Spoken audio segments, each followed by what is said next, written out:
3 days ago, I adopted a cat. His name is Robert Earl, and he's cute as shit.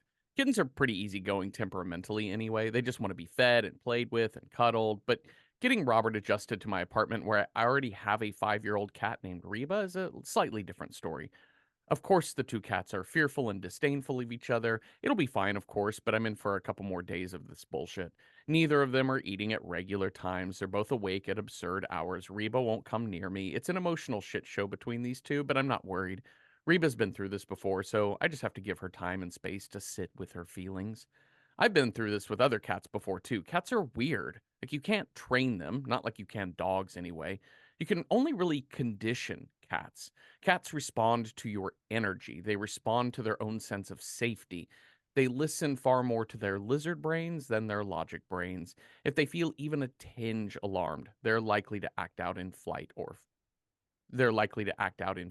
flight. And you can't completely soothe them with treats or pets or sweet talk. You can only behave yourself in a way that lets them know that they're safe. And this requires time. It cannot be done in a single gesture or lecture demonstration. You can only continue to give them their space and their food. But if you act panicked or distressed or worried, cats will co opt the shit out of those feelings. The number one lesson I've learned from having cats is dude, be chill. Not the cat, you. You be chill. Relax. Let the cat come to you. Let the cat be a little ornery, a little scared, a little wild. You can't stop them from breaking shit, but you can put museum wax under your vases. You can protect your house a bit by hiding breakable things and putting up scratching posts and all that. But one of the best ways to cat proof your life is to temper yourself. In this week's film, Blacker Than Night, or Darker Than Night, as it's listed on Shudder, or even Más Negro que la Noche, its original title from Mexico, the protagonists are not good cat people. In fact, they might be the absolute worst cat people. And fair enough, cats aren't for everyone. I get that. But these women are actively disdainful to the cat, fearful and hateful. They yell at the cat and jump whenever they see it. Y'all, that cat will never respect you. Still, as bad as they are at dealing with cats, you know what they're even worse at? Being grateful roommates.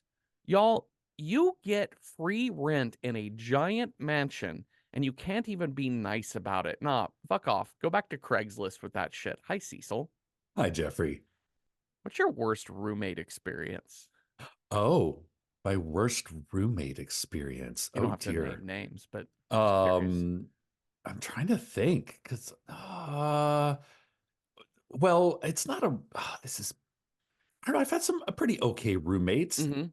Okay, this is not technically a roommate experience. This is a downstairs neighbor experience. Does that count? Because my Let's go roommates have for all it. been pretty chill over the years. Oh, that's good. But I definitely lived with three other gays in a like two-bedroom apartment in a way too small Brooklyn apartment for four adult-sized humans. But our downstairs neighbors had taken the retail storefront and had started a quote film company, which was really just their excuse to live in this storefront. And they would hold these like rager parties in the backyard directly underneath me and my boyfriend's window until like 2 o'clock, 3 o'clock in the morning. And Oh it was God. everything you would expect from, a bunch of like 19-year-old film students like teaching each other how to play Beatles on the guitar at 2 o'clock in the morning. It was terrible. Unbelievable. It was really bad. It Yeah, was that so sounds bad. awful. It was That so bad that my boyfriend and I would take our speakers and we'd put them at like usually around like 1 o'clock when we were tired of the singing and the screaming. We'd put speakers in our window and we would either play Jingle Cats, like uh-huh. the all jingle bells, Meow meow meow meow meow meow meow meow meow meow meow meow meow. meow meow Yep. meow meow meow. Or there was like some 60s warbly British singer lady singing the hits of the day that Uh-huh. we would also put up. They hated us as well because, oh my God, how dare we? Oh, how dare you make any kind of noise whatsoever? Yeah, it was bad. Yeah, that Mine was was probably just the word. Yeah, and mine was then just and having a college oh, roommate who was like a born again Christian and could not stop talking about it my freshman year of oh, college. That was a lot. Was he always trying to like convert you or just talking about it in general? Talking about it in general, I mean, I was already, like, I was pretty churchy at the time, so, like, Okay. to have somebody who could top me in his born again Christianity Yeah. was A plus number 1. He got real argumentative with me when I was going home for Easter weekend to hang out with the family and do Easter things with my very young cousins at the time, who were still Okay. young enough to be, like, into hunting for eggs and shit. Sure. Yeah. And he was so upset because that was pagan traditions, like, that's not real Easter, and that, like, there was, like, always this implicit that I was just not as good a Christian as he was. Oh. Mhm. He's like, those Christians that are so good at Christianity that it actually the circle loops back around. They're like, we've actually rejected these Christian holidays because they're too pagan. That's right. It's very anti-Christian to spend time with your family and entertain I children. know. And how dare you? How dare you? How dare me try to get some sleep on a Saturday night at 1 o'clock in the morning? And how dare you try to spend time with your family? Unbelievable. Yeah, I this, after watching this movie, yesterday, I went and listened to We Que Error. Oh, I They can't have wait. they I wanted to watch this movie cold, and Yes. so I could have my thoughts and opinions. But then now, after we talk about it, then I'm Uh-huh. going to go back. Yes. It's very, very, very funny. Those 2, Eileen and Johnny, are great in talking about this movie. It's really great. I love this movie, and I had the same response that they did, and I'm curious if you had this too, Cecil, which is, are you on the side of Ophelia et al. Or Sophia? Who's the hero of the movie? The 4 Oh. women or Sophia the maid? Oh. Okay. I mean, I'm kind of on the side of Tia Susanna. Or Tia Susanna, that's another I one, am yeah. I am Team Granny over here. I'm Oh, like from the moment this credit sequence rolls, credit sequence. Oh my god, credit sequence. credit sequence. The credit sequence, which this credit sequence is actually kind of fucking dope. It's really It's dope. like granny hands from Uh-huh. off the screen. Just like, what do we know? She loves fashion. She loves touching flowers. Mhm. She loves petting and feeding her cat with Yes. elegant jewelry and lace, and I am here for it. Yeah. Yeah, the And then very as the events of this movie unfold, I'm still on the side of Tia Susanna. Yeah, I mean, I think that's kind of where they landed too. Ultimately, this movie is just about an old woman who dies and then gets revenge for somebody killing their cat. Yeah. Oh, And, and she loves to knit. Come on. yeah. And so Like, Eileen Clark referred to this as just basically a proto John Wick oh yeah. because the whole Yeah. premise of that first movie is revenge for killing this dog. That's it. Yeah, the very first line is you see this beautiful black cat and Yeah. you see the old woman's hand with the giant ring showing the hat, showing the cat Just like, do you like hat, this hat? and It's she says, very look, elegante. Becker, I bought this elegant hat in Paris. Do you know anything about fashion, Meow. Becker?" Ow. Meow.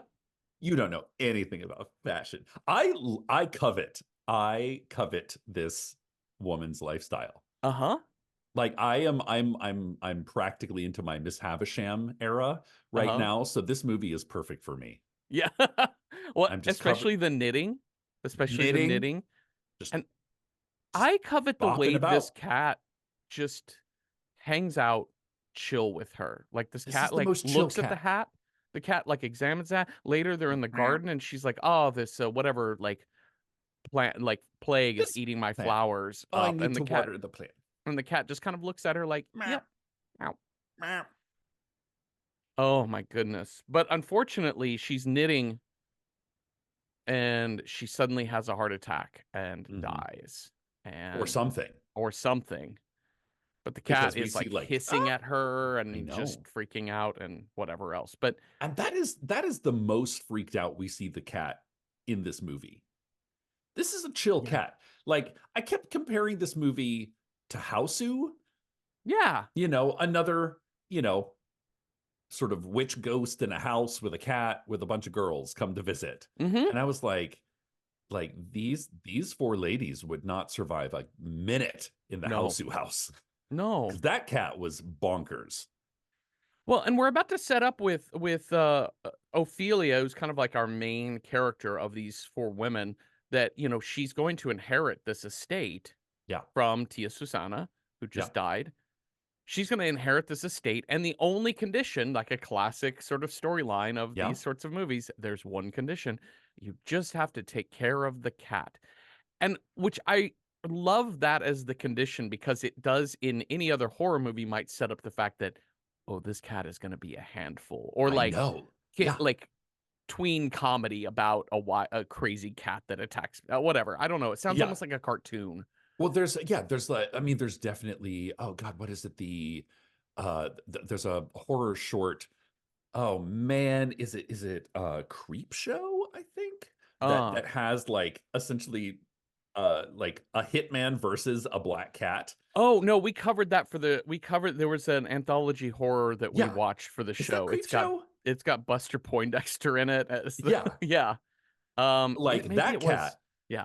that cat, I think, that was like a menace. Mhm. That cat was fully a menace. Yes. This cat, chill as fuck. And these women cannot handle No, the they fucking shit. can't. Because, all right, so let's set this up, right? Like when we meet Ophelia, Okay. she lives in basically a kind of your situation, a tiny Yeah. apartment Yeah. with two other women, and then a Yeah. fourth woman has shown up, crashed on some bed, and she's like asking around her other friends, She's like, who's Aurora this and who's this Pilar, like, girly in my bed? Yeah. who's this lady? And Aurora's like, oh, that's my cousin Marta. She's a model. She can crash here for a bit, whatever else. I mean, these women are abusing Ophelia's trust, I think. Maybe a bit. Um, but Marta, it's so funny. This is so like uh 1970s, kind of like coming out of we're still kind of in the free love era, but we're in the sexual empowerment sort of Yeah. era. Oh yeah. So this movie it deals with affairs and divorce, single Mm-hmm. women, and what Yep. single women can and cannot do sexually. And Marta had a boyfriend, and then his wife came home one time, and she Oops. got her ass kicked out. That's why Wife she's here. and kid came Uh home. huh.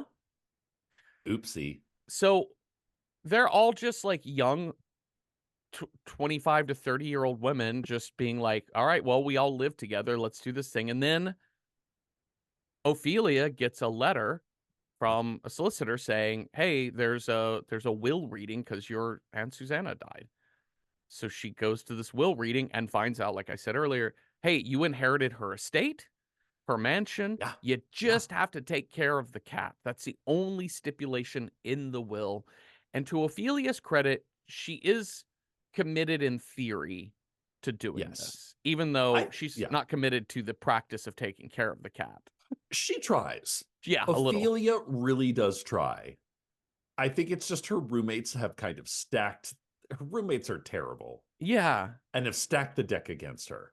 But Ophelia tries. Ophelia, like, when she finds the ring, they're like, ooh, put it on. She's like, I don't think My so. aunt just died, and Yeah. this looks like a very special ring. So, Yeah. Like she has moments of like, Ophelia seems like I mean, there's a reason she survives this horror movie. She has a base amount of respect for yes. the dead and the undead alike. Yeah. Yeah, she really does. And also, like, so the thing is, she is inviting these other three women to live with Yes. her at this Yeah. gaudy but Oh my God. beautiful mansion. And also, it comes with they mention that there's a servant who Comes with a lives on site. comes with a housekeeper. So Pilar, the Pat Benatar looking friend, who Pilar actually, I mean, Benatar. Pilar Benatar. Yeah. Pilar Benatar was honestly my favorite out of the four of them. Like Oh, if I had to choose, out of the Sex and the City quartet that we have here, Pilar hands down was my favorite. uh-huh. She was tops.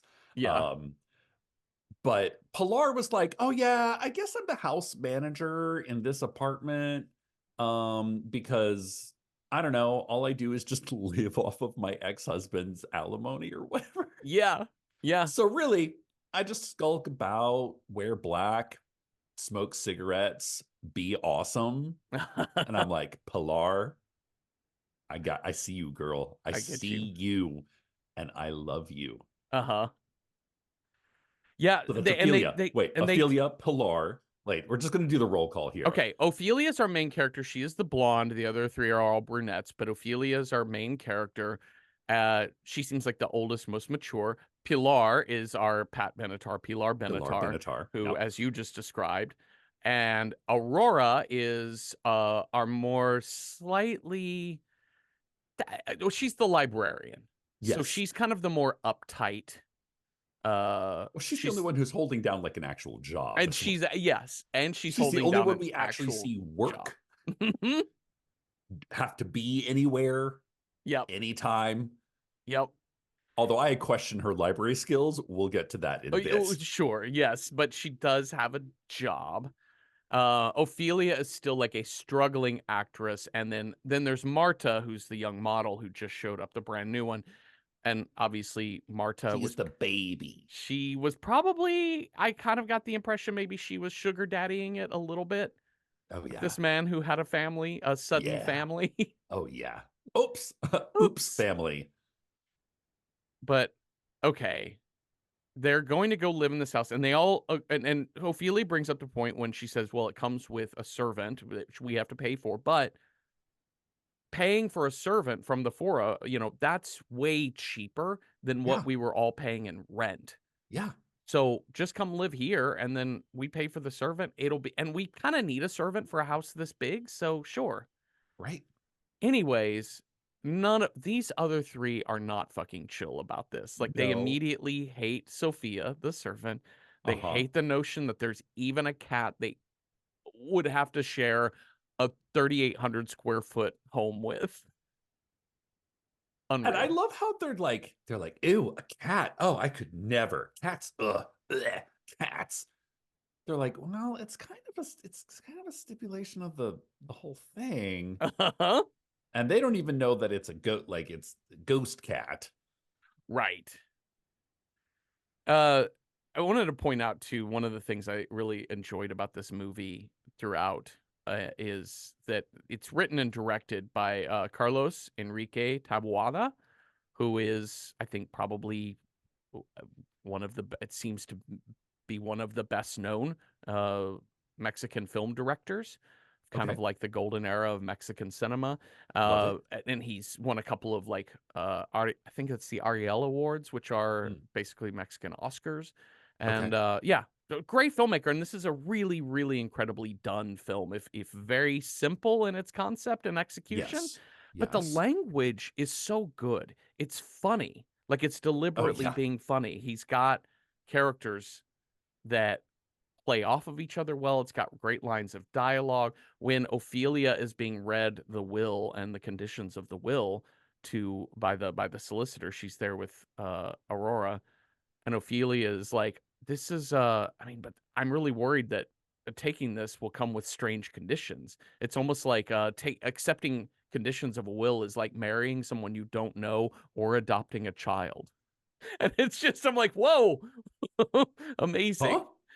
And What? Aurora the whole time is like, "Oh, it's just like a telenovela. It's amazing. It's gonna be I know. so it's so I good." love it. It is kind of commenting on itself. Like I Uh-huh. sometimes wondered in certain moments, am I watching a horror film or am I watching a Scream like horror film that is commenting on horror films? It does have a very light Scream vibe in that way. It's not quite as full throttle meta No. about the genre, but it is aware of itself. It's aware of it, There's a couple of like art eyebrow arches every once in a while where you're like, mhm. oh, oh, And it's bitchy in the most fun ways, like the way yeah, these women refer to Sophia, the maid, the servant, as the mummy.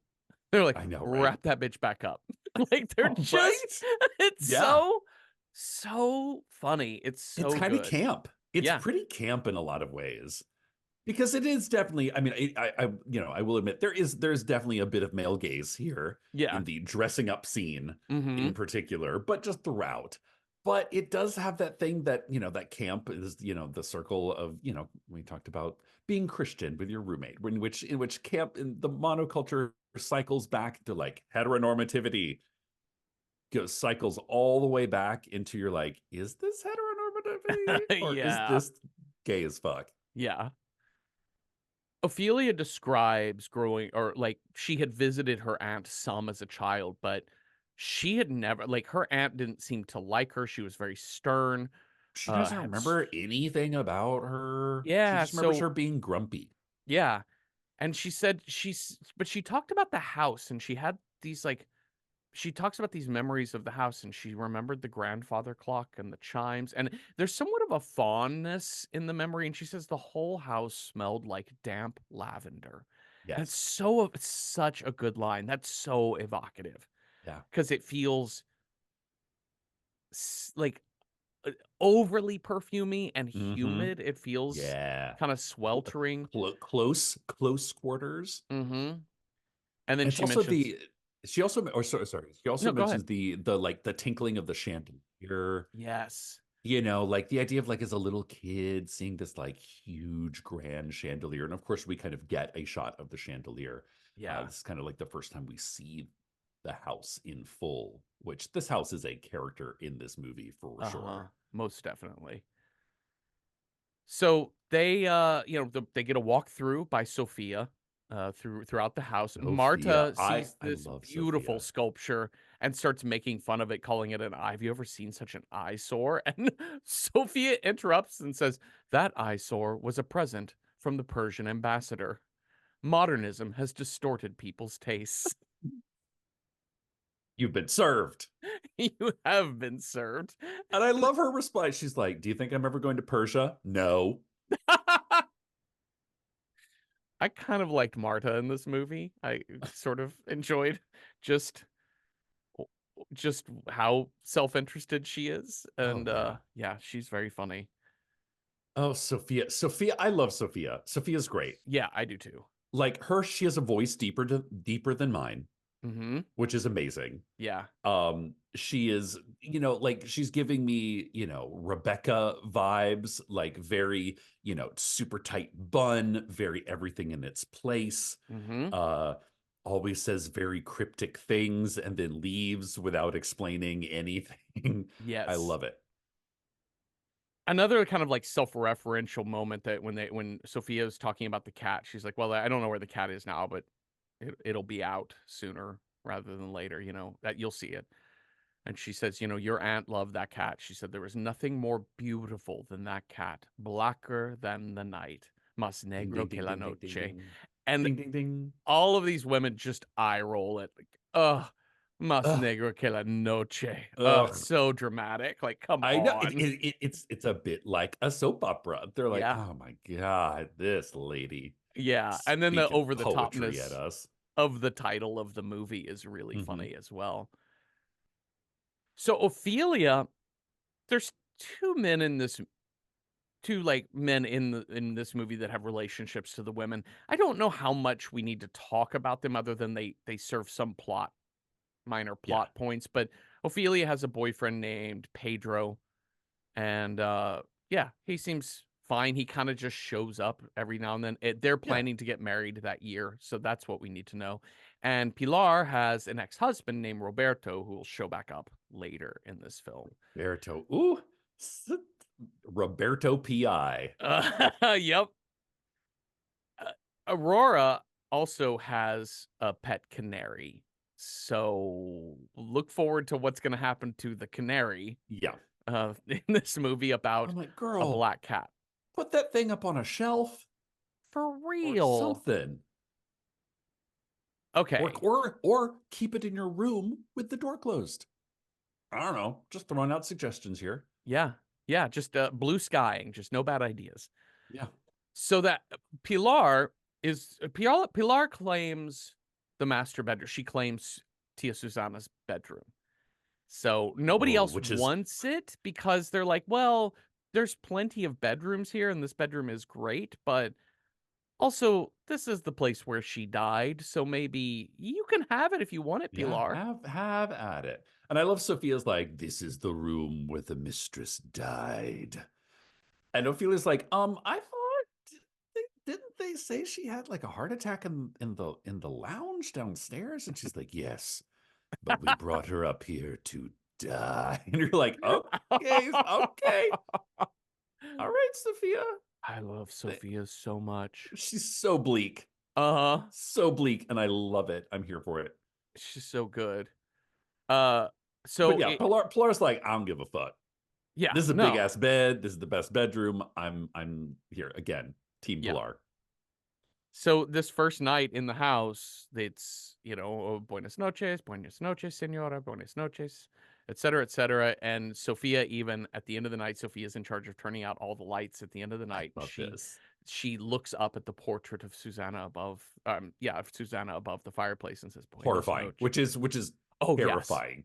Yes. This giant portrait of this like granny, It's very stern. Victorian granny, like scowling down. Just Uh-huh. death stare.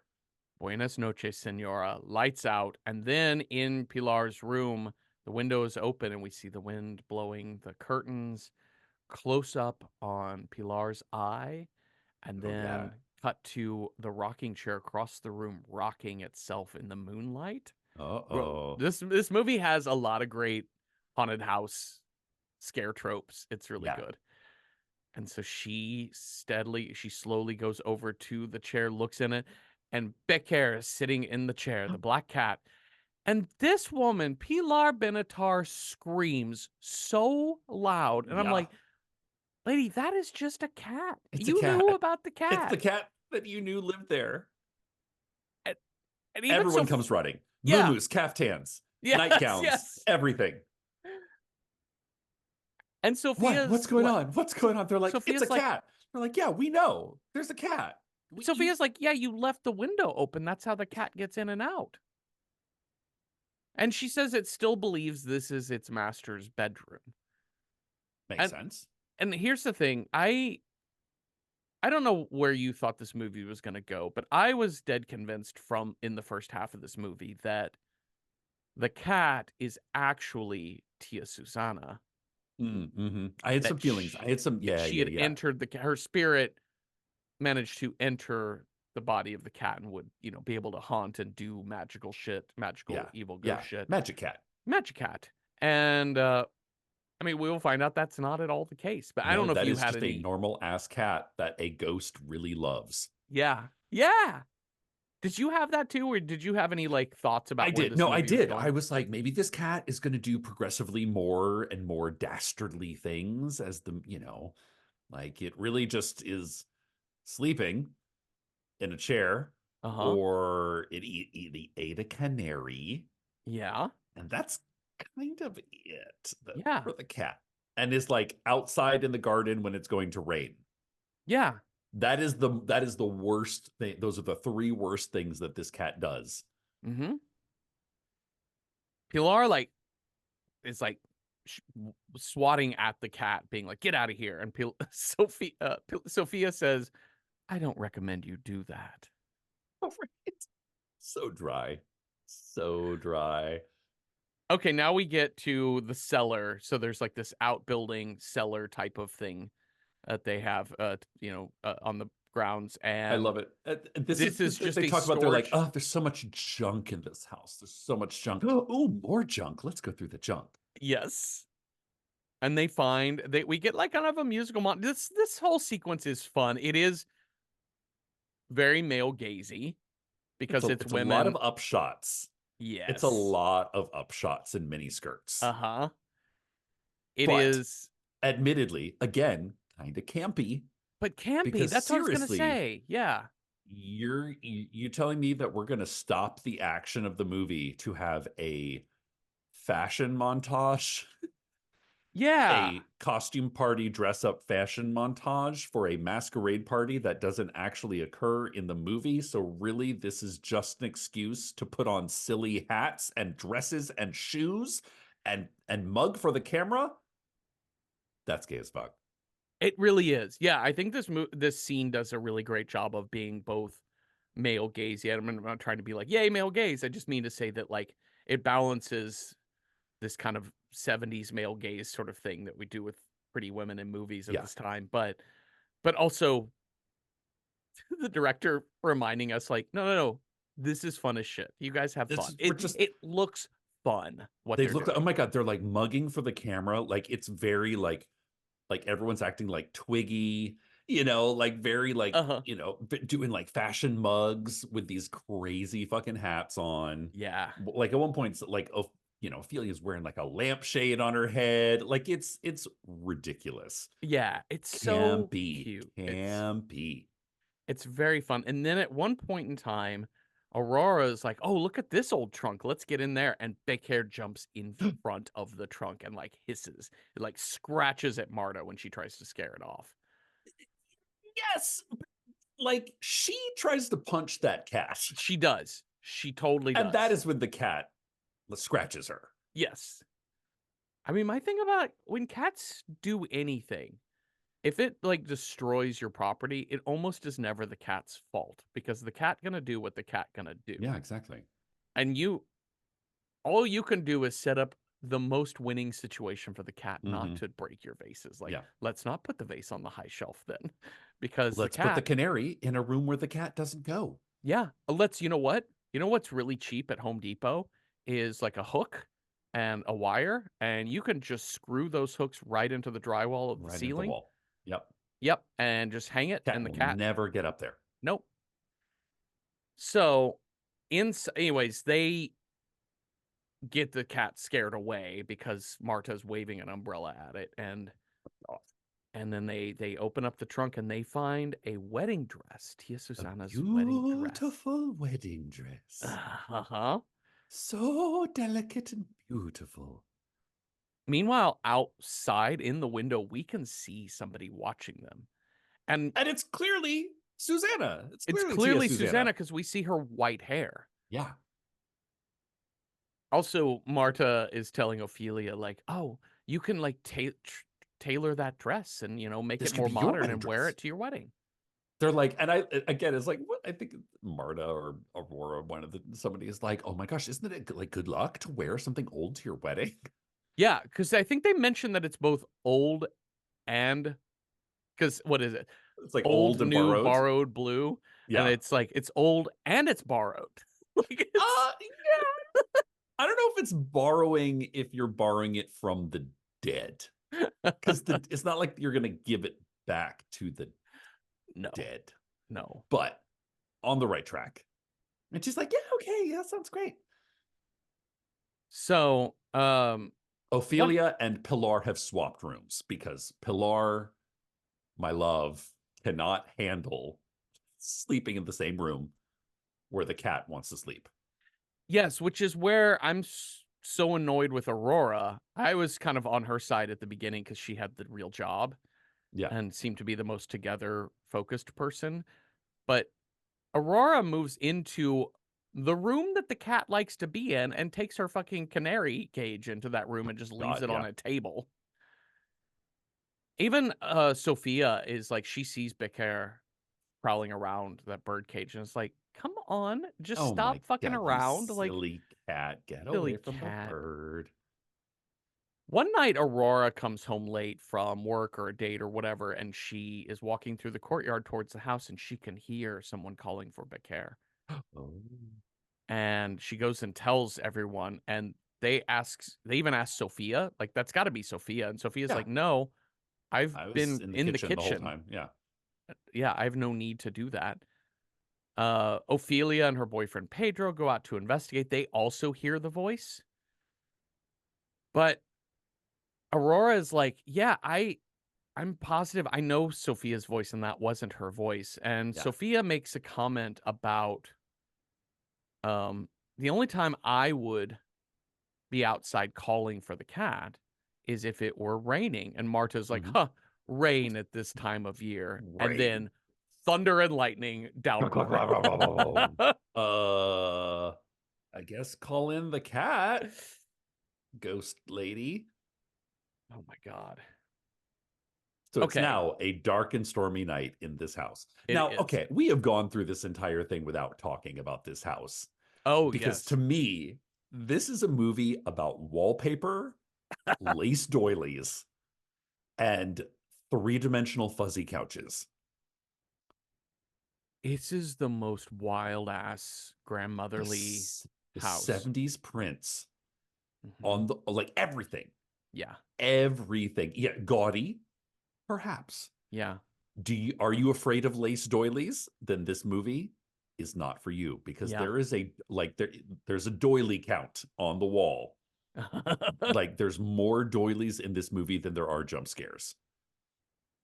I clocked that the banister for the stairwell is actually a green, it's red velvet carpet, but it's a green velvet rope that goes Yes. all the way up. With like lion heads. Like, oh my God, it is so, oh, it's so Victorian gaudy. Yes.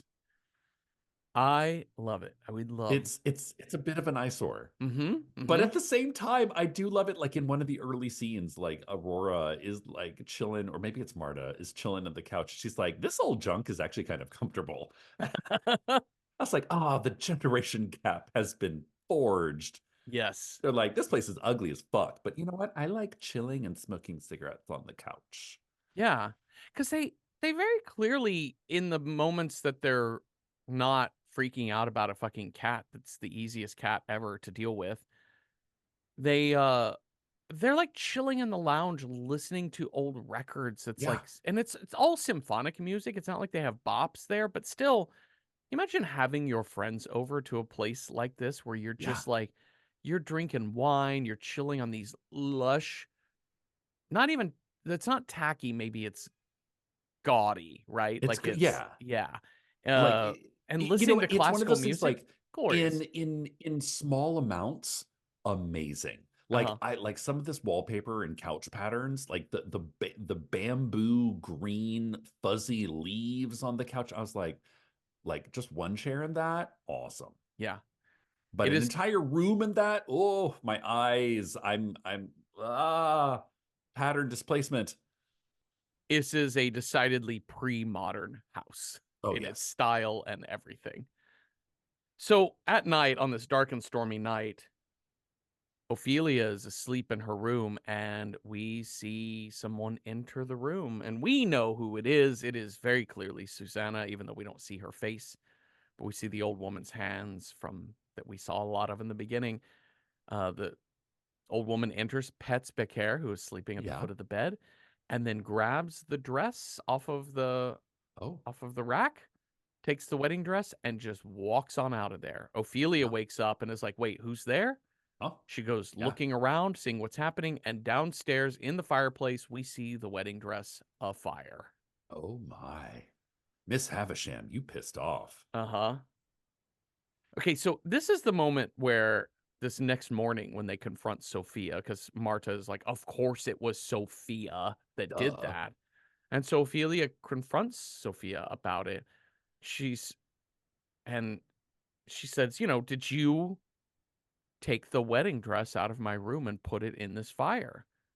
And Sophia's like, "Wait, like your wedding dress or your aunt's wedding dress?" And she's like, Yeah. "Yeah, yeah, yeah, we found it in We the found a wedding trunk dress. out in the cellar.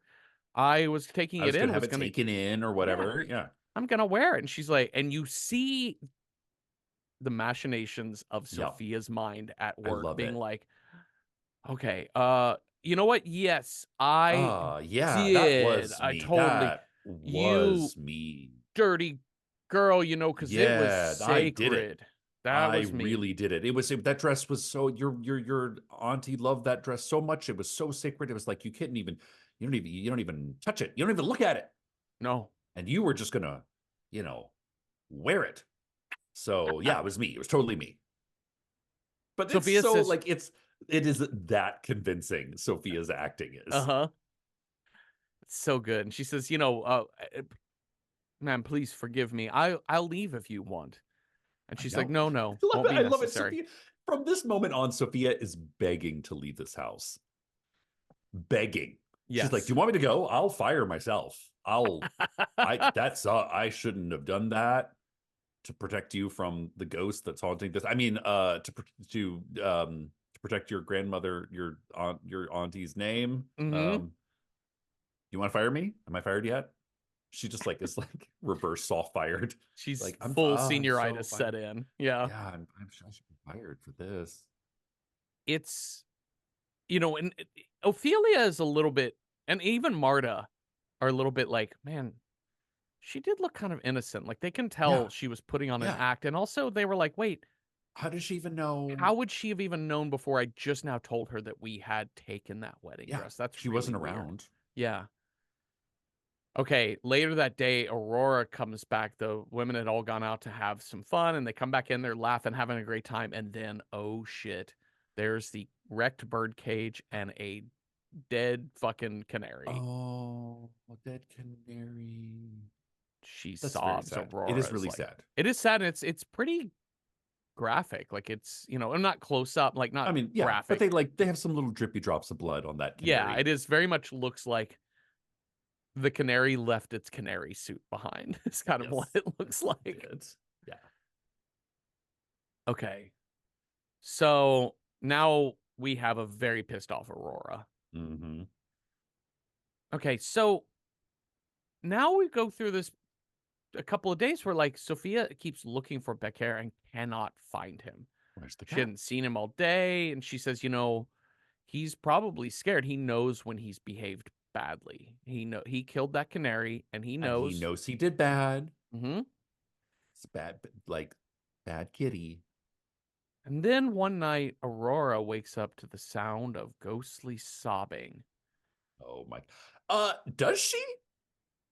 Uh huh. Because it's kind of sounded like sexy noise. I had that exact same thought. And when I listened to Johnny and Eileen's take on this show, they had the exact same thought too, where I'm like, this sounds like fucking.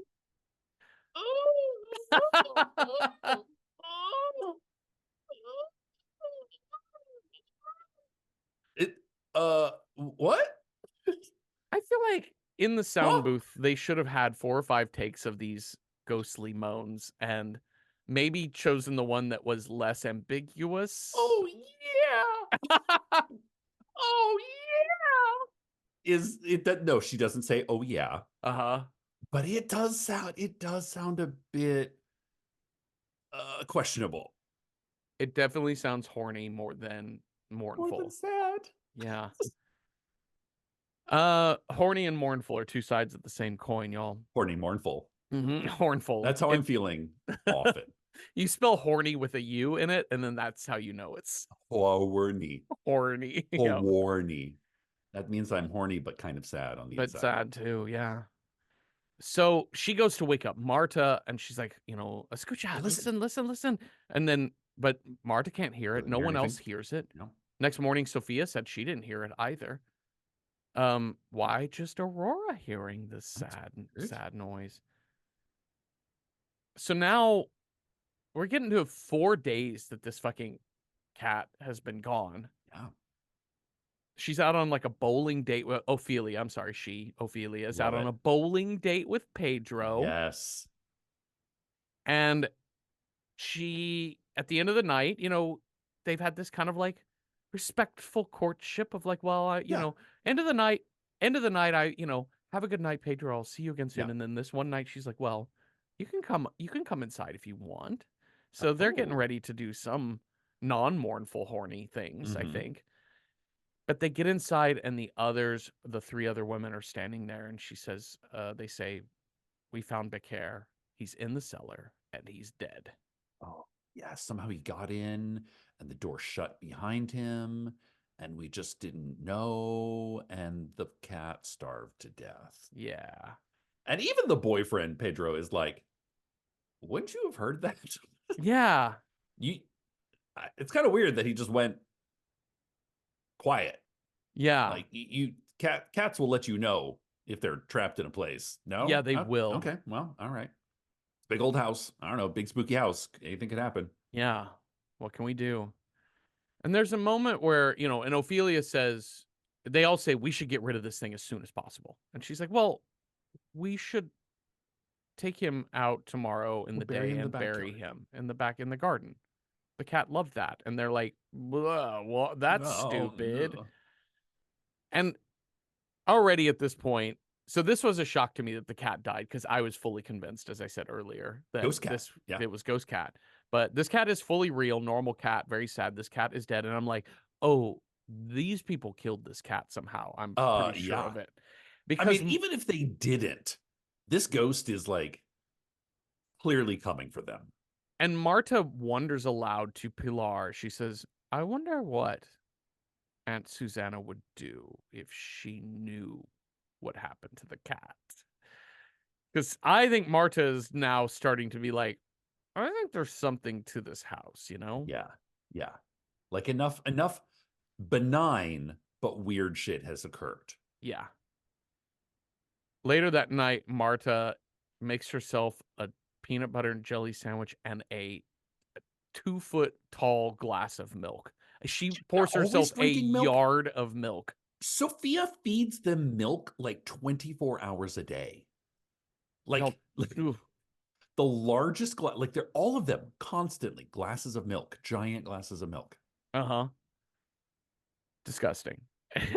And she's like, she's gonna have a nice night in. Peanut butter and jelly sandwich, tall Right. glass of ice cold milk, and she's gonna read a book on the divan. But then she sees the shadow of a woman drifting through this house, and she Ooh. follows it and eventually just finds Becker, dead body of Becker, on the carpet in front of the Oh, fireplace. And Sophia shows up and is like, "What can I do for you?" And she yells at Sophia, being like, "How dare you bring this dead cat thing. here?" Yeah. And Sophia realizes what's happening and does the Again, the same. mental gymnastics Yep. are like written all over her face. She's like, "Oh fuck, okay, the ghost moved the Make up cat. story. Yeah, that was me. That I, he loved that spot on the couch Uh-huh. or on the floor. Loved it. Seemed wrong to leave him in the cellar, you know? Just that cat loved that spot.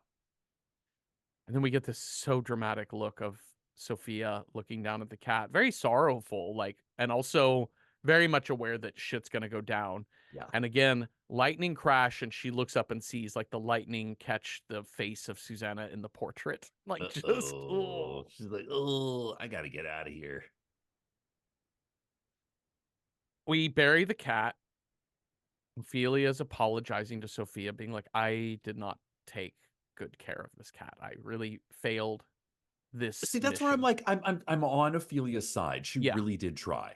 she She did. really did try. And I think she at least understood or at least tried to give lip service to her She C minus crazy tried. aunt, Like which is, she did the motions of trying. She didn't try hard. no, Because if she tried hard, she would have been leading the charge for y'all need to shut the fuck up about the yeah. cat. This cat Chill has lived out. here longer than you have. And you're not It's also paying a big old fucking house. rent. And Yeah. this is my family's house. Yeah. Chill out. Yeah. Y'all just go easy. Be easy, But you y'all. know how group dynamics are. Sometimes you don't get to say the thing that you want to say No. because this group is like, cats. Oh, Uh, and you're like, well, okay, girls, I guess. All right, just let the cat do its thing. I love Sophia in this scene so much because she says, well, it will be a different feeling place for sure. And Marta says, Hmm. oh, I won't notice a difference. And Sophia says, oh, I assure you, you will. You will. You will feel a difference very You soon, my will feel child. a difference.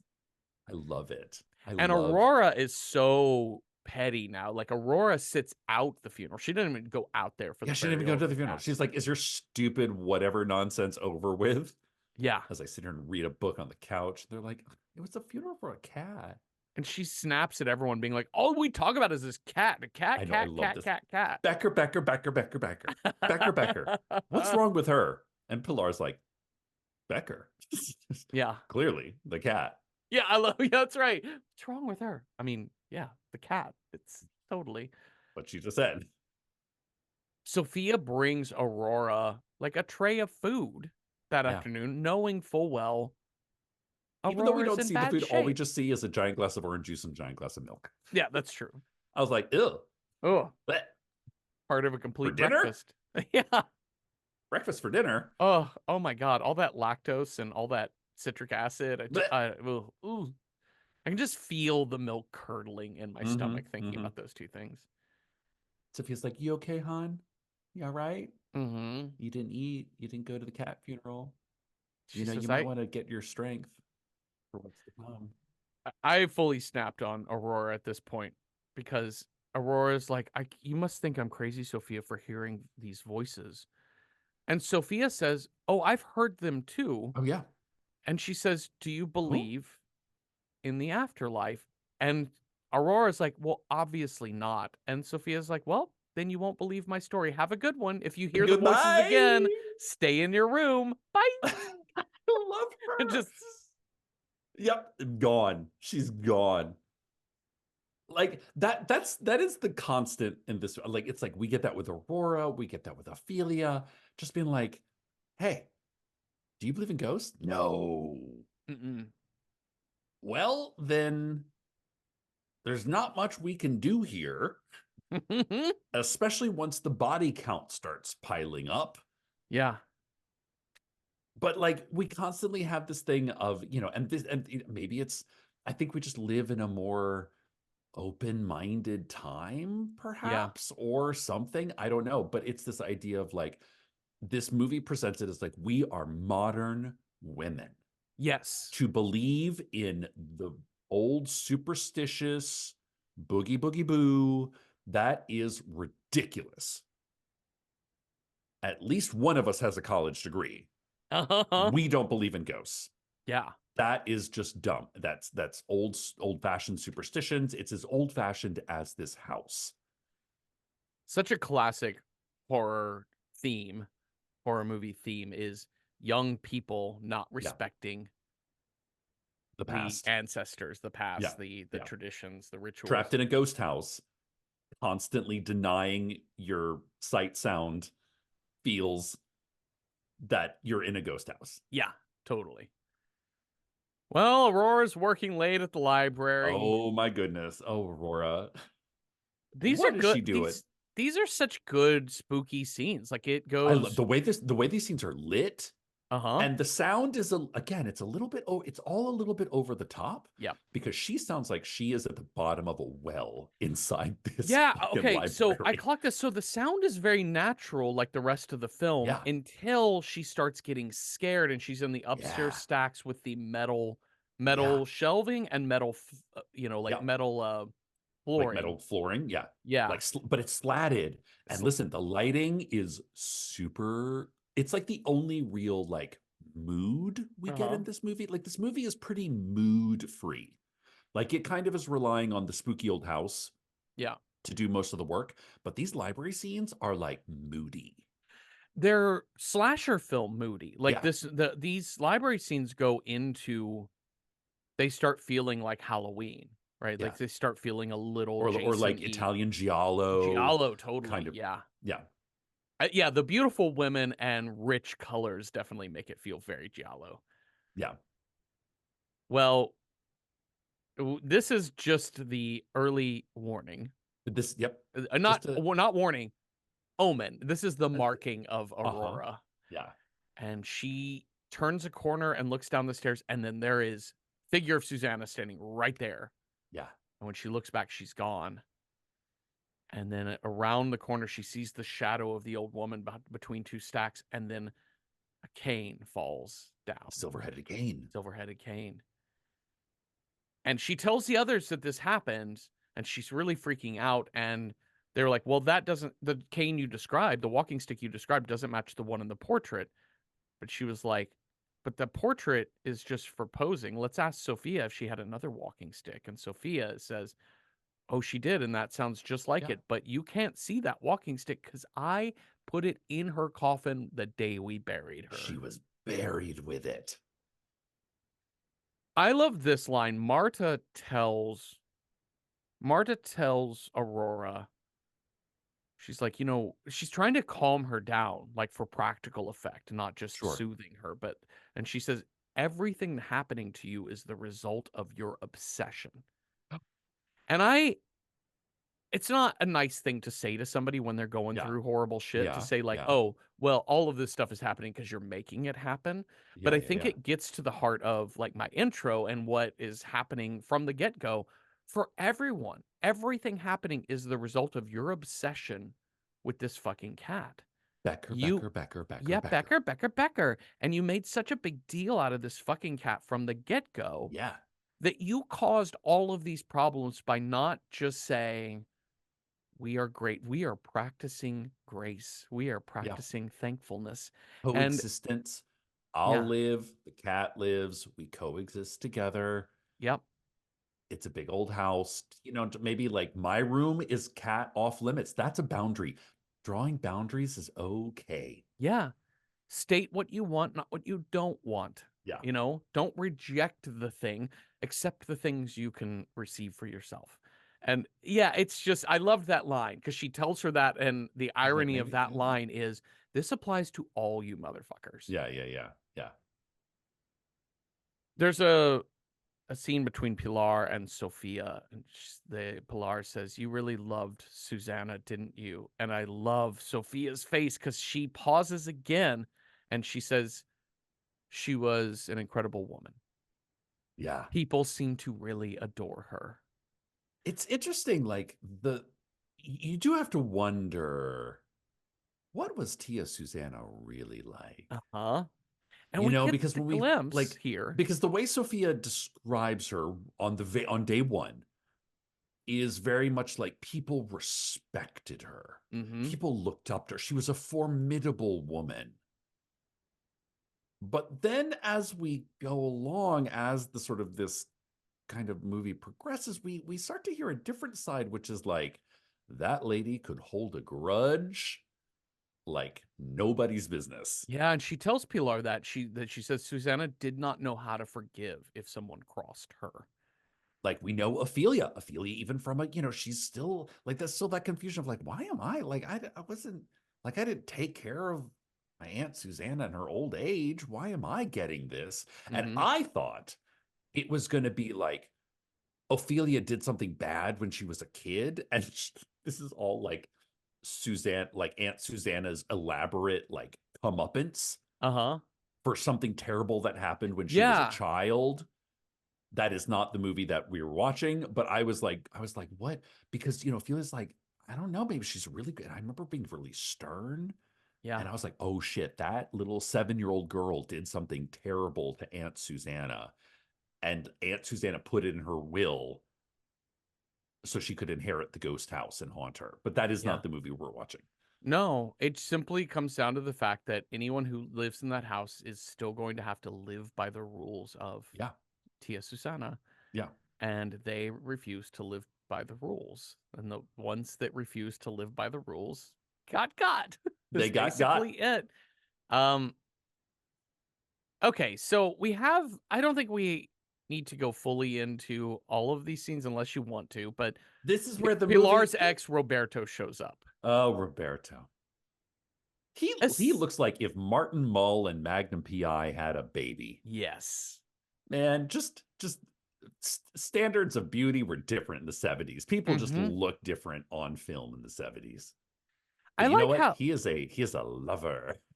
he is a lover. He approaches his ex with confidence. Yes, he does.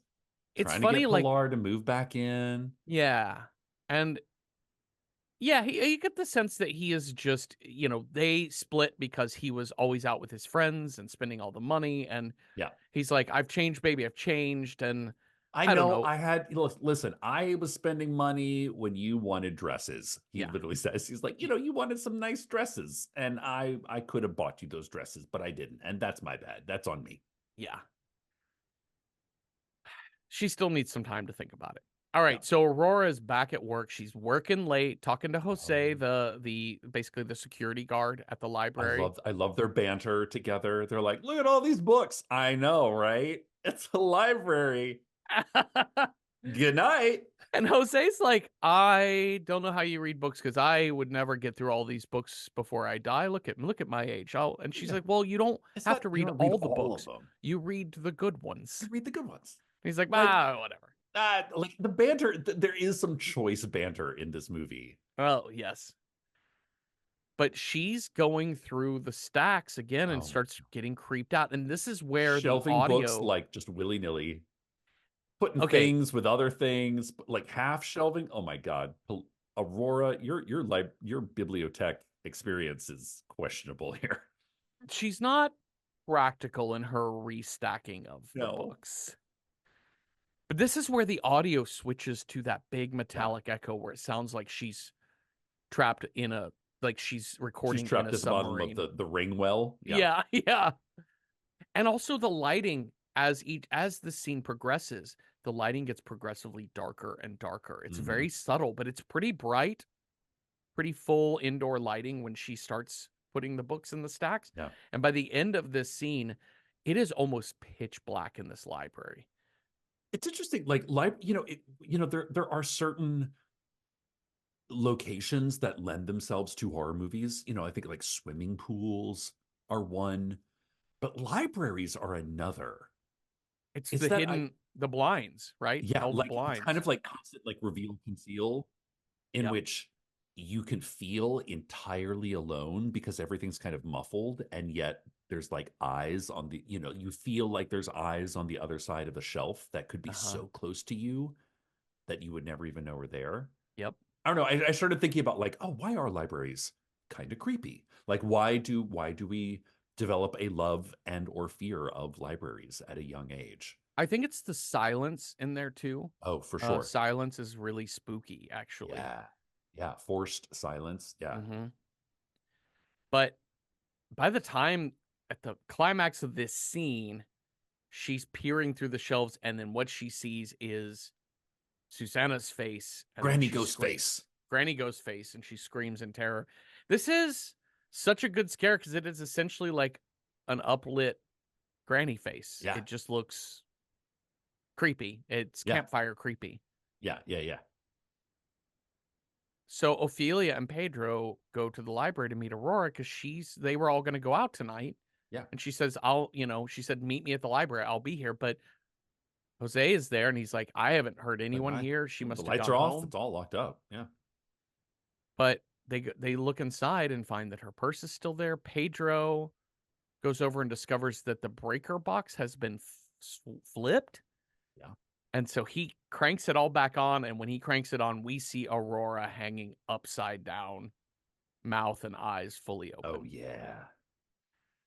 I think this is like okay. So we've had finally our first death, the Mm-hmm. first like proper scare Mm-hmm. in this movie. And here's the thing, this movie reminds me a lot of Italian giallos, but we don't really get the like beautiful death of No. it's not like this movie is almost blood free. Yes, every death is off camera. What we Off see camera. is the moment before the death. Yeah. We do not see the death, and then we see the body after the death. And the Yeah. body is mostly just beautiful woman laying there, trickle of blood on her head, or With like, yeah, like a yeah, dribble of blood on her ear kind of yep, thing. And it like, so it has that feeling like a lot of this, like this movie could use maybe a bit more style and a bit more punch when it comes uh-huh, to the horror aspects of it, yeah, but it's still quite fun. yeah. It's still great. It makes it. I mean, I would highly recommend this for the horror squeamish because I think this Yes, is a it's a beautiful film. perfect one. I thought It's about that as so well. it's so well, it's so ingrained in the horror genre and the horror oeuvre, Hmm. but it's also so approachable, but also smart and funny and Yeah. spooky. So we learn from Ophelia and Marta talking about it that basically she had a heart attack, Yeah. and Marta is like, but you said you saw that her eyes were open Like, when you did you found her see her body, face? like Like, she was freaked out. she died of fear, and what could have caused that? Mhm.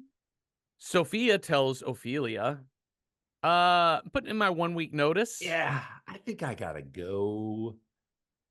And again with this conversation, telling her Ophelia's like, "Why? What can we do to keep you?" And she's like, "Listen, I said before, Beccair's death will bring bad luck." Yeah. And she's like, "Well, still my friend died, whatever." And she's like, it's not the cat causing this. It Yeah. is Yeah. Yeah. Yeah. your aunt is still in this house." And Ophelia's not hearing that. Ophelia's Yeah. like, "No, Susanna's dead." Yeah. And Sophia says, "You will find that even after I have left my post, you are still going to see flowers placed on this cat's grave, and it Hmm. ain't me doing it." Yeah.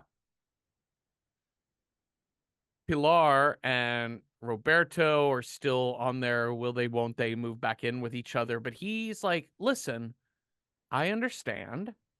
I'm going to keep working at this. At least come to the party that my My friends are friends have." throwing. Yeah. Oh my God, this party. Swinging Okay. 70s. Uh huh. Oh yeah. Get up and dance. This is next time I get invited to a party and I see two people sitting at a party, I'm just gonna be like, what a boring couple just sitting there not dancing, and then Yeah, just walk that's away. such a good line.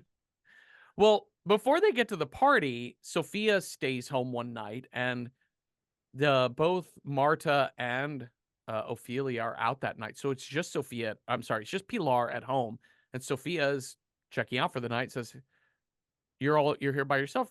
Would you He's like like, me yeah, to keep you company?" And Pilar's like, no, I'm "Why?" good. I'm an adult. And Sophia says, "Well, okay. I Some mean, I'm just people offering find because some could people be find spooky. big old houses spooky. Just saying. She's like, fuck off. I don't believe in ghosts. Bye." Um, but right after Sophia leaves, Pilar hears a cat outside Ghost and cat ghost cat and sees the decides to shadow of investigate. ugh. Stop investigating. She like takes a lantern. I'm sorry. She goes out into the garden, sees a lantern light moving in the old cellar. Yeah, yeah. She goes to the cellar. I just wrote, "Don't you fucking go in there." But she does. Go in The there. lights don't even work. So she's moving around in a pitch black cellar Just willy-nilly, after running seeing a through ghost cat. cobwebs. Ugh. Here comes Susanna slowly marching toward her. Pilar even like scares herself with her own reflection. Yes, It's so classic. good. But she manages to go running to even the doors locked themselves, but she busts Yeah. out of the front of the cellar and is stopped by Sophia. And Sophia is still there, hadn't left yet. Um, she's gonna go to the party now with a different sort of mindset, right? Yes. Oh, that's right. No, that is important because she's at this party. She's like freaked the fuck out. Yeah, and that's why they're not dancing. That's why the one woman is like, "What a boring couple." And so Roberto's like, "Get up and dance. Like, come on, let's at least dance. I want to dance." So they dance, but she's so put off by him.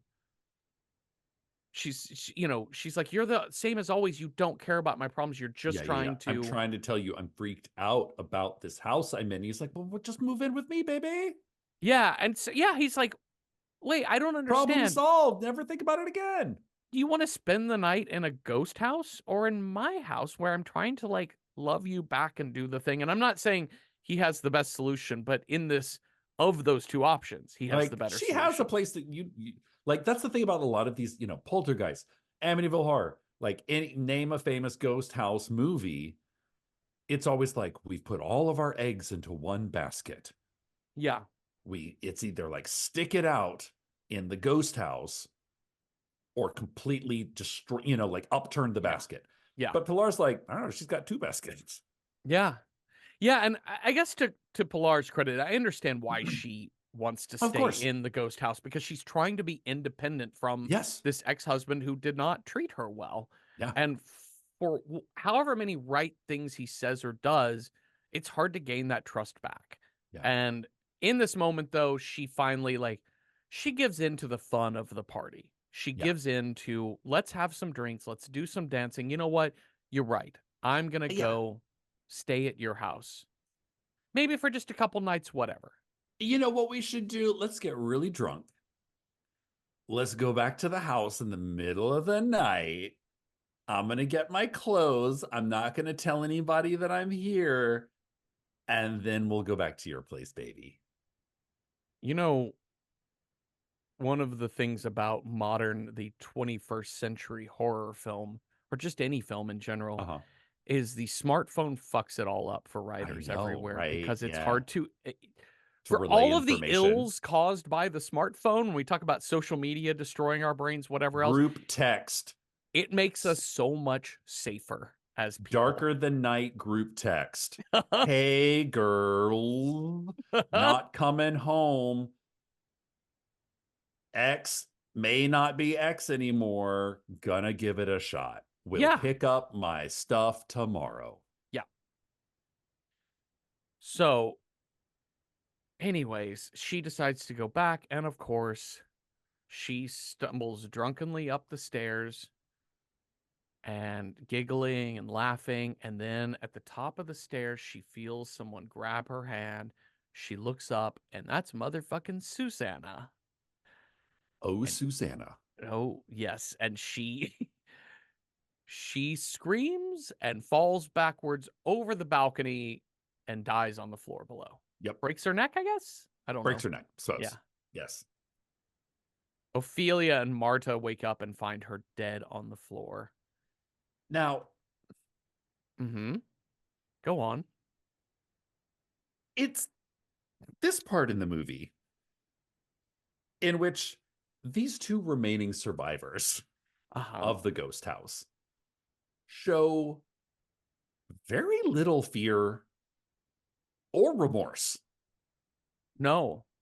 Like, cut to a shot the next day, Ophelia's on the it's like Ophelia's on the phone and chatting around and let's see, Aurora's dead and Uh-huh. Pilar's dead, and you know what? Our boys stood as oh, my boyfriend is got to stay late at a work meeting. You know what we should do? Let's make some sandwiches and have a party. We don't need boys. Boys are dumb. I was like, ladies, this that was your friend died like yesterday. Uh-huh. You seem very unaffected by this. This is where I'm like, Ophelia, you need to get your shit together, girl. Yeah. I mean, This Marta's a baby, so uh-huh. but even she has a healthy amount of fear for Yes. this house and the occurrences that have gone on. But Ophelia, what is happening? I Yeah. also thought this were going to get like a burnt offerings kind of situation in which like Tia Susanna was going to like take over Ophelia's body kind of Yeah. thing. I thought we are Oh going to get yeah. that sort of thing. We're like, because, Ophelia's like, I don't know, the cat's really cute. And I was like, oh, maybe Tia Susanna is going to like inhabit Ophelia. Yeah. Nope, that's not this No. movie. No, it's so interesting. I think that's why I really liked Marta in this film, because Marta is one of the obnoxious ones. Ophelia is the most likable from the get-go, but Ophelia does not really change. She No, sort she of doesn't. No, stays she goes with halfway. She's a halfway all the way. yeah, and there's no real growth in her character. And Yeah. Marta, at least the moment that cat died, Marta started to understand what was Oh yeah. happening. Oh, I think she knew what was going on She knew what was pretty soon. going Yeah, yeah, yeah. down, And and she knew that like we fucked up. she definitely knew. And anyways, Marta grows up in this film. Yeah, She matures in this film, and I find that, I just find that so much more fascinating. I find yeah. that so much more They've been interesting. changed by the events of the film, Yeah. and more than a just like I want to get out of here, I want to live Yeah. kind of way. Pedro has to work late, so as you said, Ophelia and Marta just like, we've got wine, we've got little Girls' finger sandwiches, night, girls' night, ghouls' and night. ghouls' night. So they sit by the fire, get drunk, and eat, and of course, it all turns to talking about Tia Susana, and Marta's like, Yeah, I think you need to admit it, Ophelia, that Susanna is in this house, and she's like she's going in to every kill us. yeah. I Like she's in feel like her every presence. fucking potted fern, every doily, every tchotchke that needs to be Uh-huh. dusted. And as she's going through this story about that woman is coming for us in this house, all the lights go out. Of course. And Marta is scared, is like, I need candles. I'm getting candles. And Yeah, yeah. Ophelia is so cavalier. She just like, you know what? Yeah, I'll go check the fuse box in the I'll go hit cellar. the I bet it's breakers. fine. Yeah. And even though it's storming outside again, she just is like, I'll just put this wool blanket over me Yeah, it's for fine. protection. While Ophelia's gone to check the fuses, Marta sees the rocking chair and she sees that giant ring on The Susanna's hand. hand Yeah. rocking in that chair. Freaks out. Ophelia returns. They go check the chair and She's like, she's in that chair. She's in that mhm, chair right there. but I know it was her because of that ring. Yeah. And then they look in the chair. Ophelia sees there are knitting needles and the half-made fucking sweater in that chair. Yeah. That was not there before. No. And she can see Marta being fully freaked out and Yeah. Ophelia's still like, "No, you're imagining things." This is crazy. Yeah. And she's like, "You know that ring. You saw that ring. You're just imagining it. You know that the ring is in that box up in the Yeah. room. Look, Let's I'll take go." here. I'll go show you. They get upstairs and that door to that room opens Opens by itself. Yes, itself. it does. It's like, "Oh, yes, please Yeah, please. check Do you the want box, ladies." and Ophelia's still nonplussed. She's like, whatever. Self-opening doors in my ghost house. And they open that box and it is Oh, wait, the empty. ring is That gone? Oh. Well, mm, that's weird. uh-huh.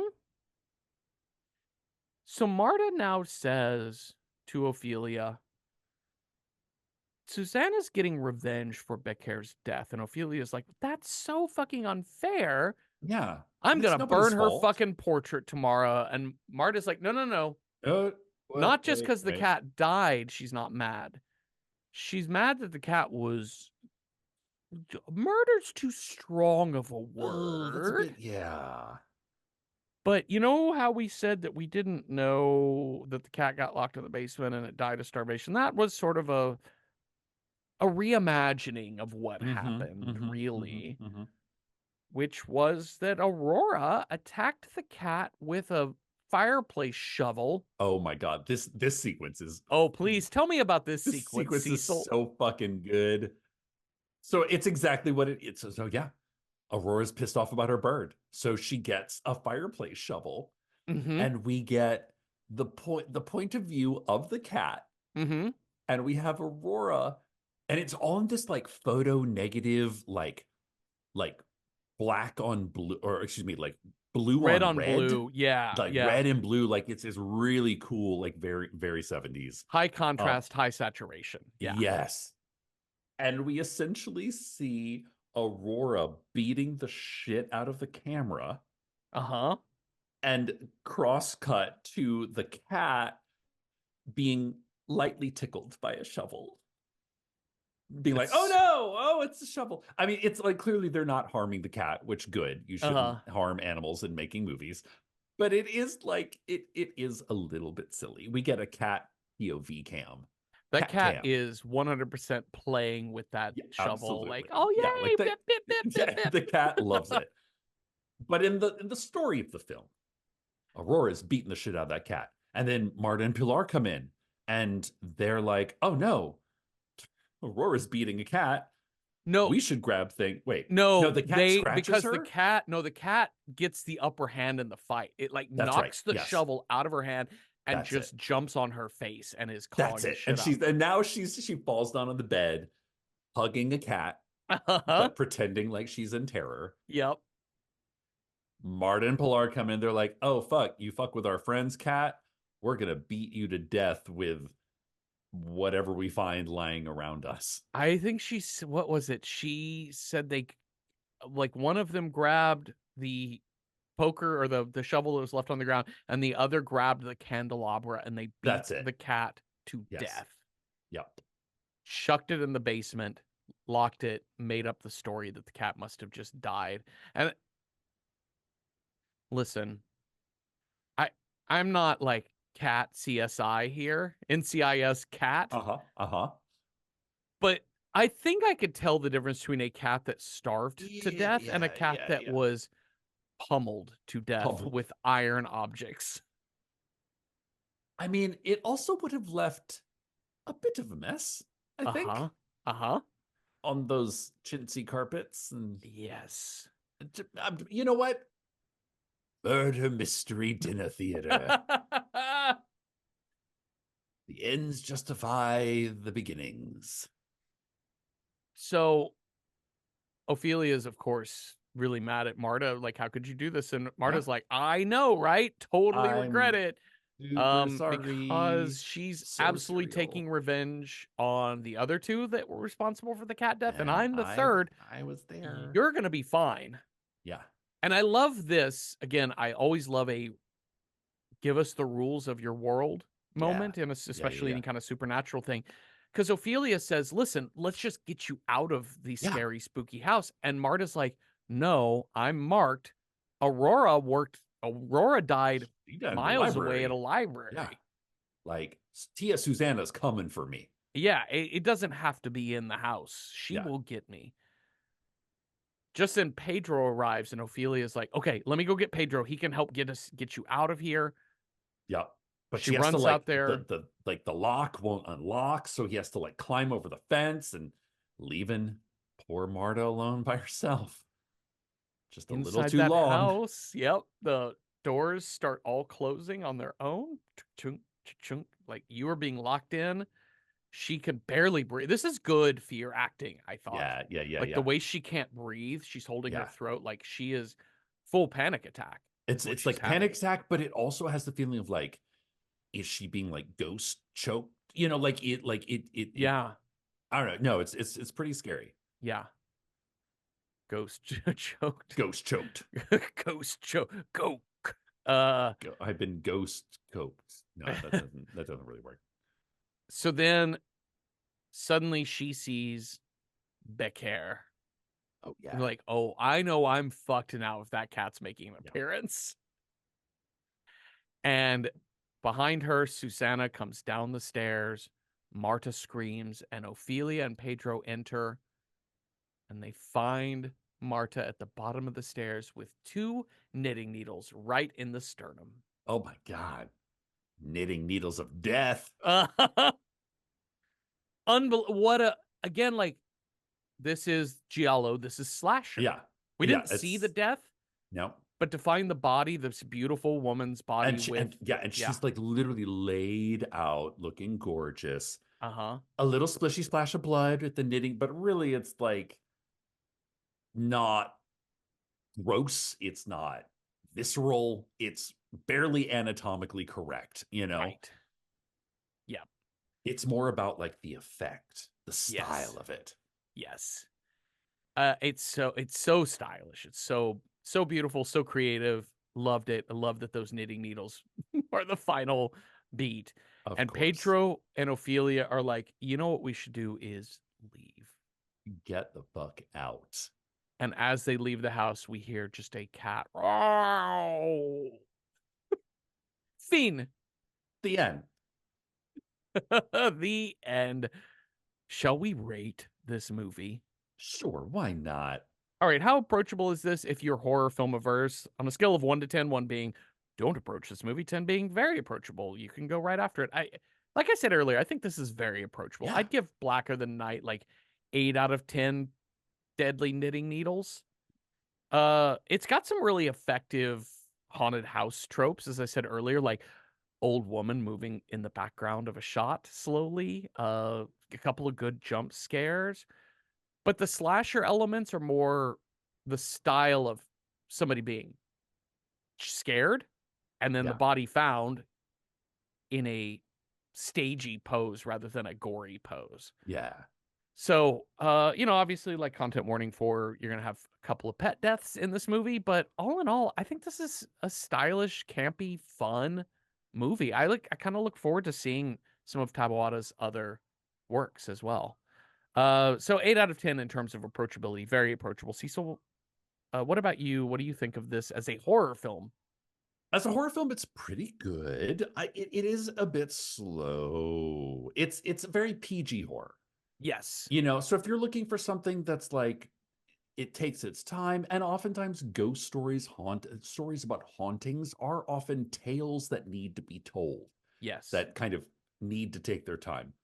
But Yes. this one's kind of different because it's that, but it's also it has the elements of like, we've taken a bunch of beautiful women, who's gonna die next, but we don't really get the like psycho freak payoff of like the crazy deaths that we do in a lot of Italian giallo films, like that sort of release of like, oh my god, I can't believe the slow boil led to this, and it's like a Yeah. big payoff moment. We don't quite get that as much in this film. Yeah.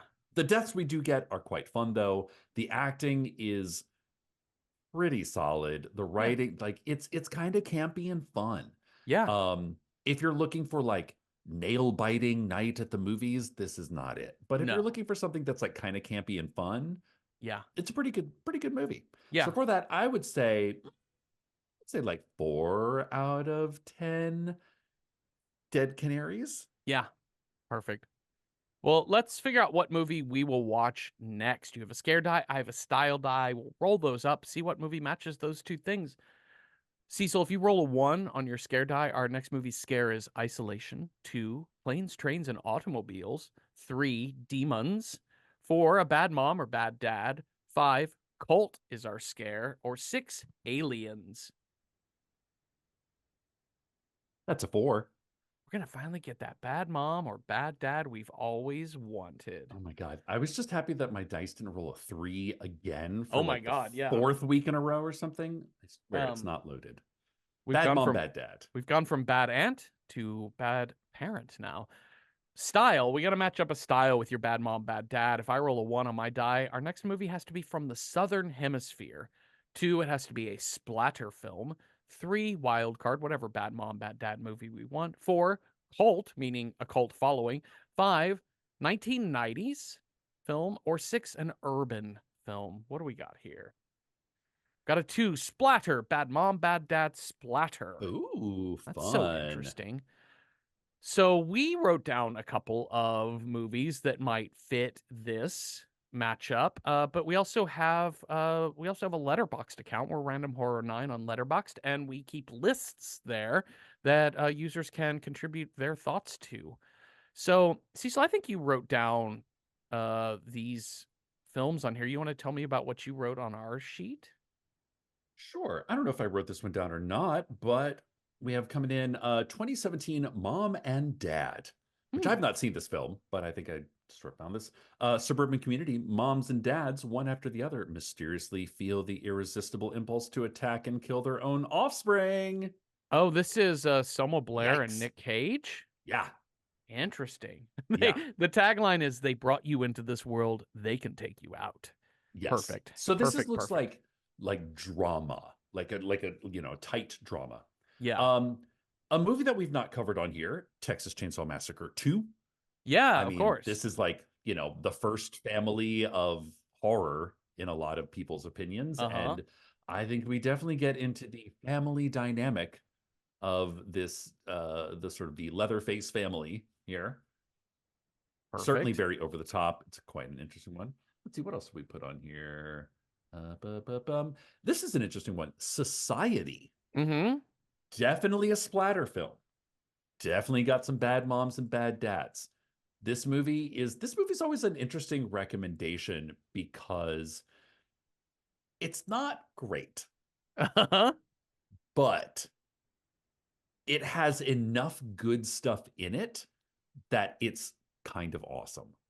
Okay, So just okay, know great. that if we pick Okay. this movie, it's not the best movie, but so enough shit goes down in this movie that it's pretty amazing. And the idea of society is that this guy in a very, very rich family starts feeling that he's part of like a conspiracy Okay. involving his rich family and his rich family friends.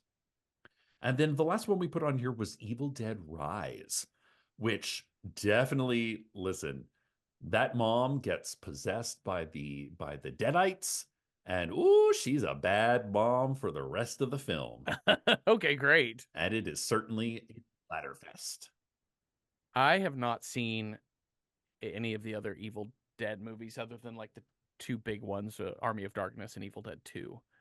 So, I would be curious to see Evil some Dead of the Rise is a others. lot of fun because they Okay. essentially take the like remote location cabin in the woods thing, and they kind of put it in the sort of a Hollywood Tower of Terror, so it becomes more urban, more like there's people around you, but you're still kind of fucked because the dead are the Necronomicon has been unleashed, kind of stuff. Okay, okay. Yeah, Let's see what people had to say over on Letterboxd.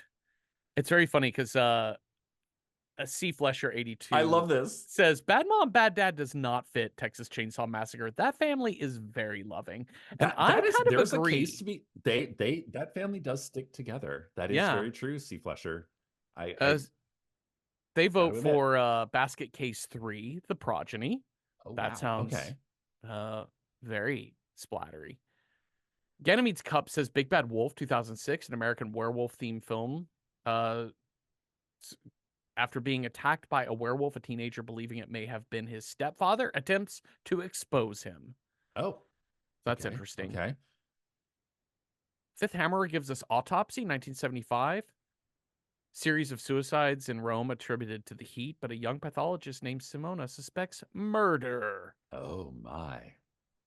Um, oh, Weaponized Toaster gives us People Under the Stairs. This is an interesting one because it's like, yeah, here, you just read the description. A young boy and two adult robbers become trapped in a house belonging to a neighborhood's crooked landlord after breaking in to steal their collection of gold coins, as the boy learns a dark secret about them and what also lurks in their house.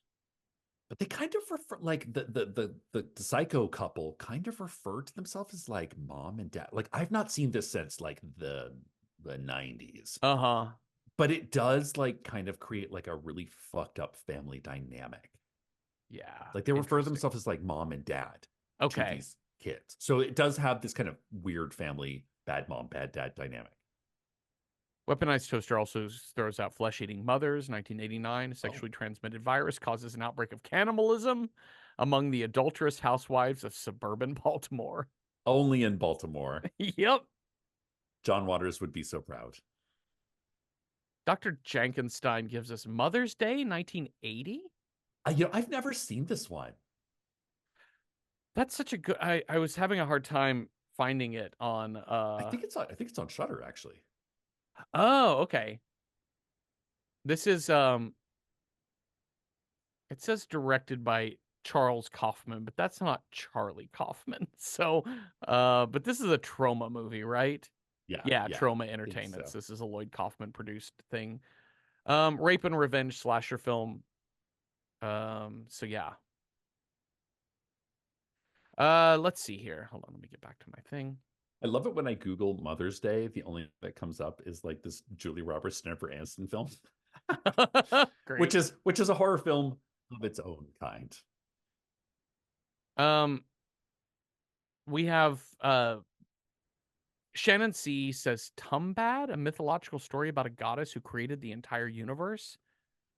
Plot revolves around the consequences when humans build a temple for her firstborn. But the real bad dad here is the man who is so desperate for wealth that he trains his children to steal from a wicked god. That's elaborate. Okay, I don't know this movie yeah, at all. Tumbad. Sorry, I'm going to look this up. This is a 2018 film.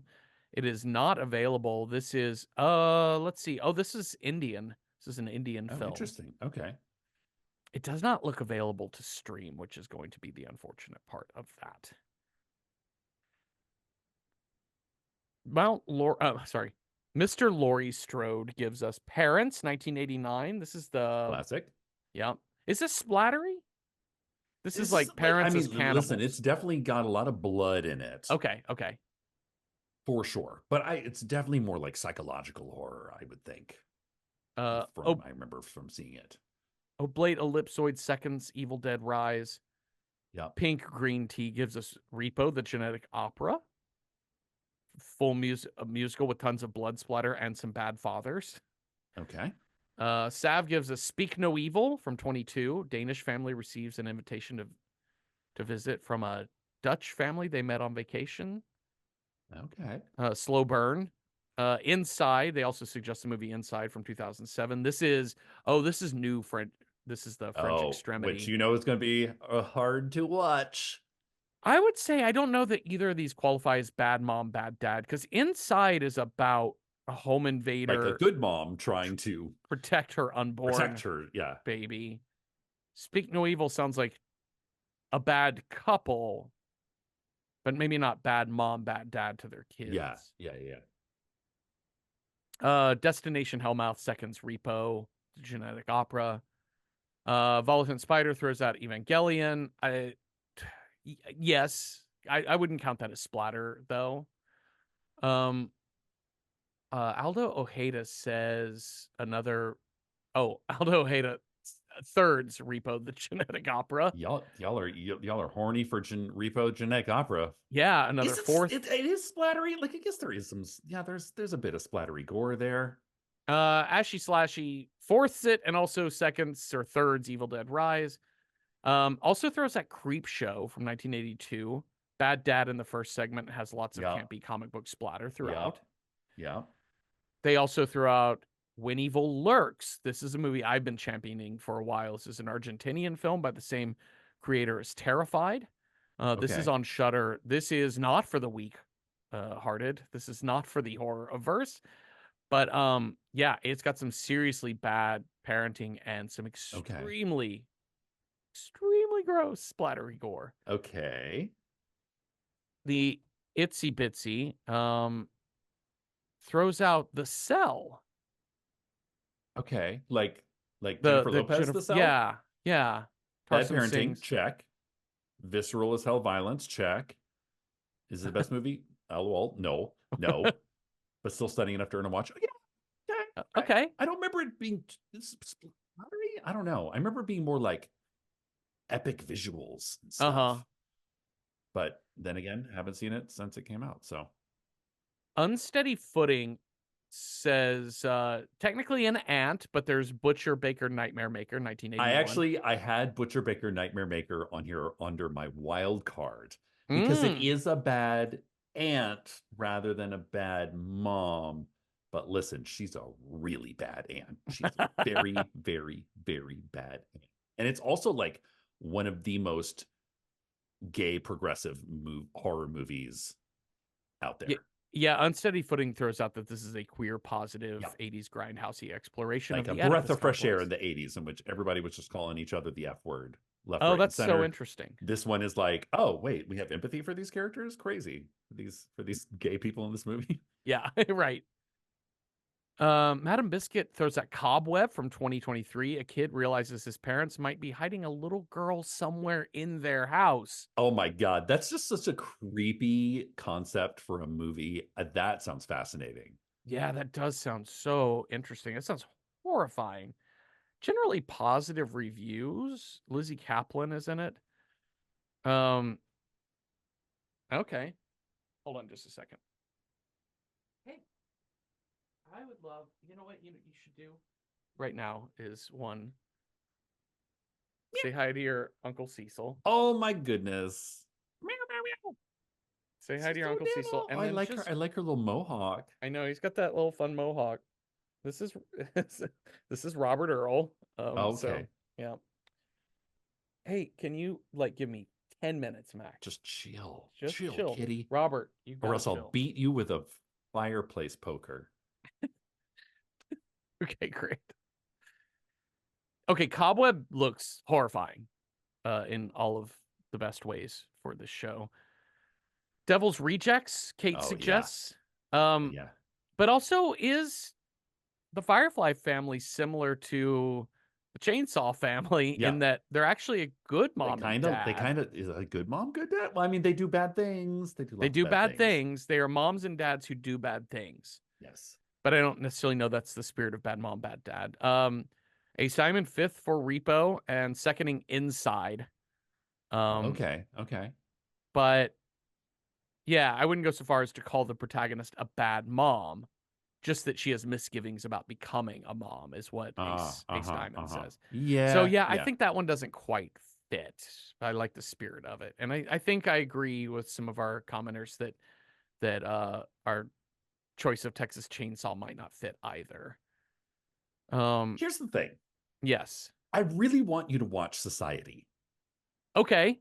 I'm really curious because one, I know I'm just going to push this one forward Uh-huh. because it's such a flawed movie, but the Yes. special effects are so good. And some of the themes that come up in this movie are not only still relevant to this day, but literally somebody in Hollywood right now is supposedly they're working on a Society reboot. It's like being kicked around because it's like the bones of this movie are really fascinating. Uh-huh. I'm sold. I've been wanting to watch this movie for a while. And it's solidly splatter. It's solidly about a bad mom and a bad dad, like not about a whole bunch of other stuff. And there's someone who has a child that maybe does something, like it is about bad parents. Yeah. Okay. I'm really sold on that. This is one of those movies that I think we really need to cover for the show. And I'm really And when excited that to watch remake it. comes out, Jeffrey, I feel like we need to be there together to be like, oh yeah, I've seen Society, Yeah. and we can fully judge how the remake goes. Perfect. Well, that's resolved then. Thank you all for listening. Thank you, Cecil, for talking with me. And if you have thoughts on Blacker Than the Night or ideas for other movies that would have been good, Bad Mom, Bad Dad meets splatter film, let us know on Instagram at Random Horror 9 or on Patreon, where we have public discussion threads for each and every episode. And you do not need to be a paying member to participate in those. And watch Society from 1989 with us this week. And come on back next Tuesday for a new episode. Have a restful night with no ungrateful roommates trying to spoil your inheritance or nothing. Boo. Ooh.